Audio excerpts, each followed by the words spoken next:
And now I thought we might have a moment, however brief, for some sincerity.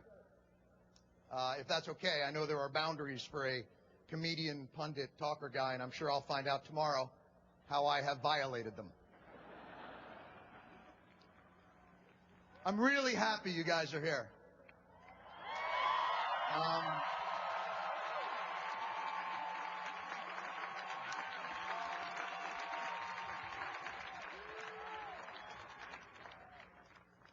Even if none of us are really quite sure why we are here. Some of you may have seen today as a clarion call for action, or some of the hipper, more ironic cats as a clarion call for action. Clearly, some of you just wanted to see the Air and Space Museum and got royally screwed. And I'm sure a lot of you are just here to have a nice time. And I hope you did.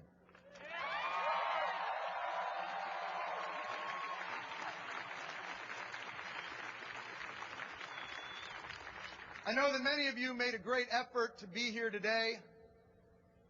And I want you to know that everyone involved with this project worked incredibly hard to make sure that we honored the effort that you put in and gave you the best show that we could possibly do.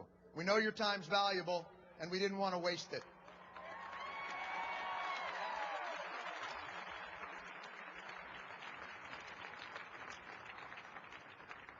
And we are all extremely honored to have had a chance to perform for you on this beautiful space, on the Mall in Washington, D.C.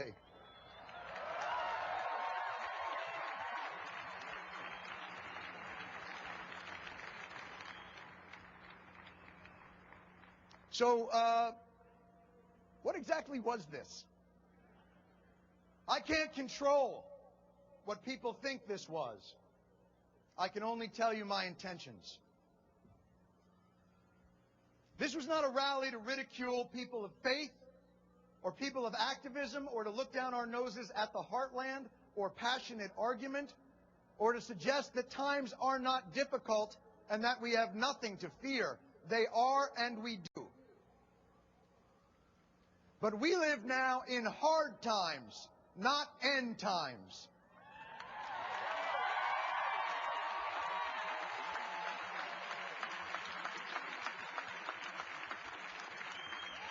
And we can have animus and not be enemies.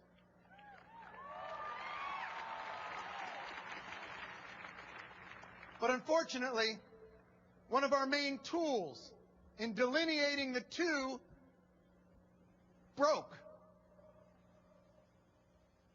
The country's 24-hour Politico pundit perpetual panic conflictinator did not cause our problems,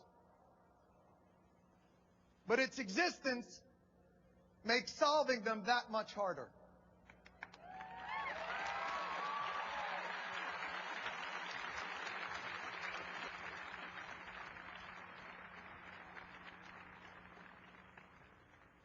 The press can hold its magnifying glass up to our problems, bringing them into focus, illuminating issues heretofore unseen. Or they can use that magnifying glass to light ants on fire. And then perhaps host a week of shows on the sudden, unexpected, dangerous, flaming ant epidemic. If we amplify everything, we hear nothing.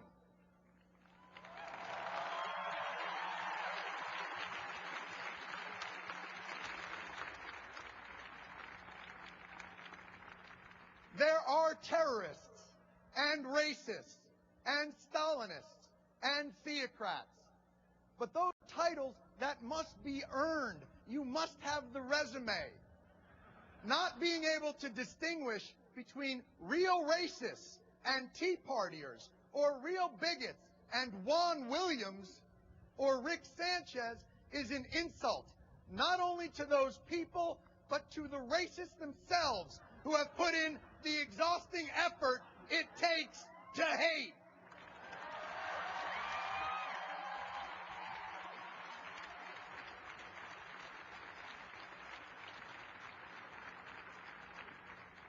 Just as the inability to distinguish terrorists from Muslims makes us less safe, not more.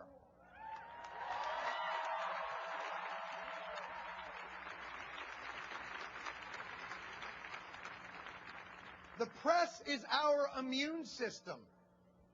If it overreacts to everything, we actually get sicker and perhaps eczema. And yet, with that being said, I feel good. Strangely, calmly good.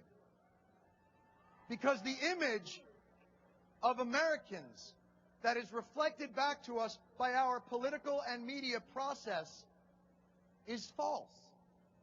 It is us through a funhouse mirror, and not the good kind that makes you look slim in the waist and maybe taller, but the kind where you have a giant forehead and an ass shaped like a month-old pumpkin and one eyeball.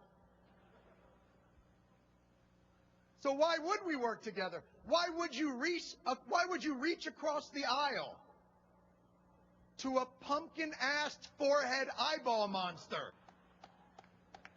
If the picture of us were true, of course our inability to solve problems would actually be quite sane and reasonable. Why would you work with Marxists actively subverting our Constitution, or racists and homophobes who see no one's humanity but their own? We hear every damn day about how fragile our country is, on the brink of catastrophe, torn by polarizing hate, and how it's a shame that we can't work together to get things done. But the truth is, we do. We work together to get things done every damn day.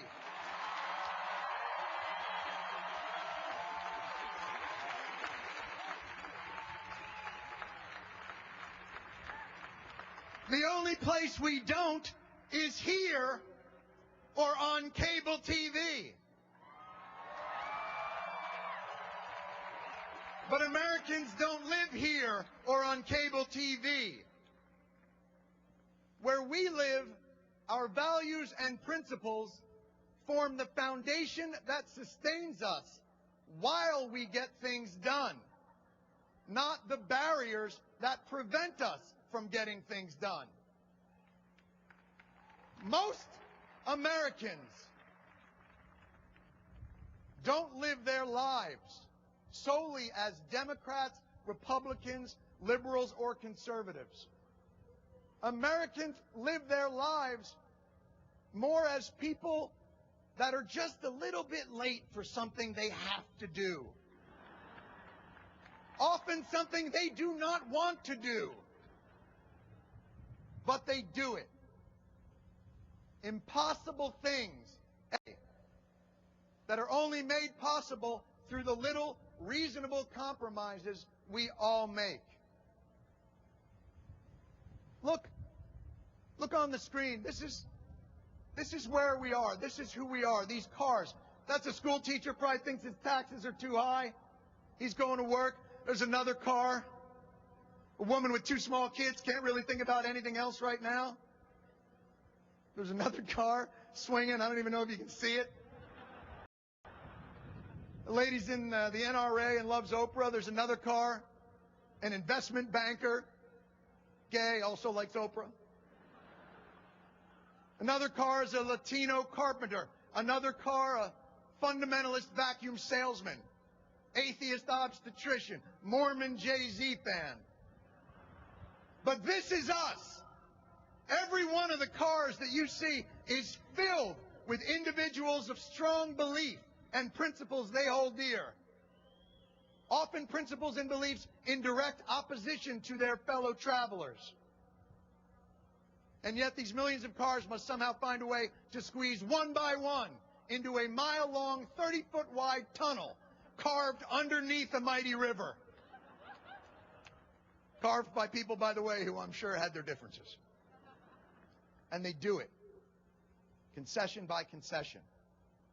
You go, then I'll go. You go, then I'll go. You go, then I'll go. Oh my God, is that an NRA sticker on your car? Is that an Obama sticker on your car? Well, that's okay. You go and then I'll go. And sure, at some point there will be a selfish jerk who zips up the shoulder and cuts in at the last minute. But that individual is rare, and he is scorned and not hired as an analyst.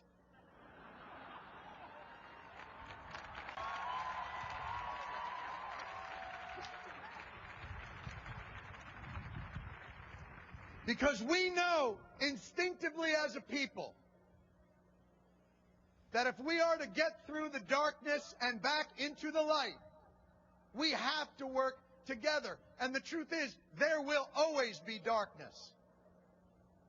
And sometimes the light at the end of the tunnel isn't the promised land. Sometimes it's just New Jersey.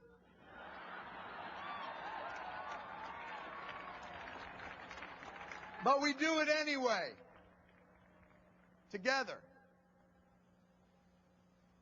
If you want to know why I'm here and what I want from you, I can only assure you this. You have already given it to me. Your presence was what I wanted.